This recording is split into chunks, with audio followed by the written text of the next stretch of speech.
Hi! Ito ang aking reaction video patungkol sa ginawang pananakop ng mga Kastila sa ating bansang Pilipinas na tumagal ng 333 taon. Ngunit bago ko ipahayag ang aking reaksyon patungkol dito, ay ating alamin muna kung ano ang rason ng pagsakop ng mga Kastila sa atin. Unahin muna natin ang 3Gs. Ang 3Gs ay isa sa mga layunin ng mga mananakop. Ito ay nangangahulugan sa God, Gold, Glory, o sa Tagalog, Kristyanismo, kayamanan, at kapangyarihan.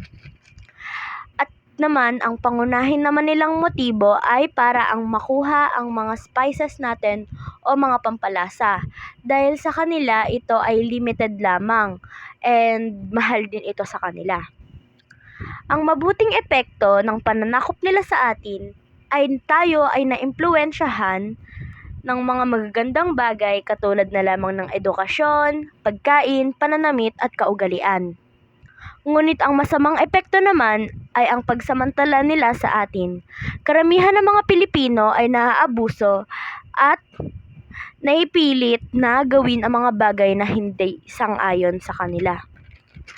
Ang reaksyon ko sa historical na pangyayari na iyon ay ako ay naaawa sa ating mga kababayan na nagdusa dahil sa mga Espanyol.